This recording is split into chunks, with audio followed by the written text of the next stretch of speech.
वो स्ट्रगल नहीं चाहता हम स्ट्रगल करें। आज बहुत से लोग बीमारी में स्ट्रगल कर रहे हैं, इलाज करवाने के लिए कभी यहाँ कभी वहां कभी वहां, कभी होम्योपैथिक दवाई खा रहे हैं, आयुर्वेदिक दवाई खा रहे हैं, कभी इंग्लिश दवाई खा रहे हैं, कभी सरकारी अस्पताल की खा रहे हैं, कभी प्राइवेट की खा रहे हैं, कभी देसी दवाई खा रहे हैं। जिसने जैसा बोला हम हर तरीके का उपाय करने में लगे और ठीक भी नहीं हो रही। हमारा परमेश्वर ला इलाज बीमारी को भी ठीक करता है। हालेलुया। मैं हॉस्पिटल जाने के लिए आपको मना नहीं कर रहा, मैं डॉक्टर से इलाज करवाने के लिए मना नहीं कर रहा, लेकिन बहुत सारी बीमारियां ऐसी होती है जो ला इलाज होती है। हमारा परमेश्वर उन बीमारियों को भी ठीक करता है। हमारा परमेश्वर ठीक करता है, वो चंगा करता है। आज भी इस बात को हम समझे कि हम किस खुदा के पास है, वो हमारा परमेश्वर कैसा है। वो हमसे मोहब्बत करता है और वो चाहता है कि उसके वचन को हम ध्यान से सुने और जो उसकी दृष्टि में ठीक है वही काम करें। आज क्या हम उसकी दृष्टि में जो ठीक काम है हम करते हैं? नहीं। बाइबल कहती है आत्मा को ना बुझाओ, आत्मा को ना बुझाओ। आत्मा कैसे बुझता है?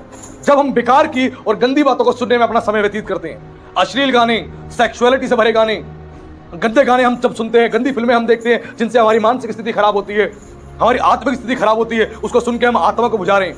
अंदर जो हमें पवित्र आत्मा मिला हुआ है उसको हम बुझा देते हैं और बाद में हम रोते हैं। लिखा आत्मा को शोकित ना करो। पवित्र आत्मा कब शोकित होता है? जब अपने मुंह से हम गाली बकते हैं।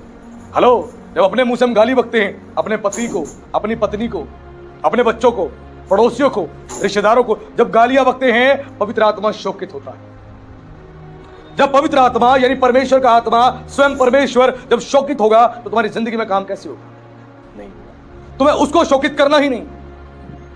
आज अपने मुंह के शब्द ठीक करें। आज बहुत सारी महिलाएं जो है हंसी मजाक करते समय डबल मीनिंग वर्ड्स को यूज करती हैं। डबल मीनिंग वर्ड्स को उनको मजा आता है गंदे गंदे शब्द बोलने में। कई तो ऐसी लड़कियां हैं, ऐसी जवान लड़कियां शादीशुदा, उनके मुंह से फटाक देनी गाली, फटाक देनी गाली और फटाक देनी गाली निकलती है।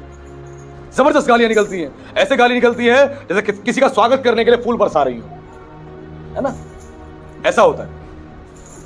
पुरुष तो है ही नहीं कम, स्त्रियां भी कम नहीं है। हमें कई बार लगता है कि पुरुष ही गालियां बकते हैं। अरे नहीं, मैंने बहुत स्त्रियों को देखा है ऐसी ऐसी वर्सटाइल गालियां देती हैं, ऐसी ऐसी स्टाइलिश गालियां देती हैं, आपके कान सुनोगे धन्य हो जाएंगे, आपके कान धन्य हो जाएंगे। ऐसी ऐसी गालियां बकती हैं।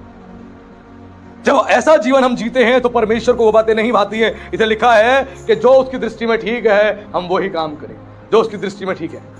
कई पत्नियां अपने पति को ऐसी गालियां बकती है, अगर पति झगड़ा हो गया उसके बाद उसकी वाट लगा देती है, फिर उसके बाद उसकी वो मां से शुरू करती है और फूफी पे खत्म करती है ना?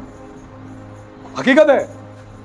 वो शुरू करती है कहां से और खत्म कहां पे करती है, रुकती तक नहीं। कितनी ऐसी पत्नियां हैं हाथ धो के पीछे पड़ जाती है, लग जाती है, पटर पटर पटर पटर।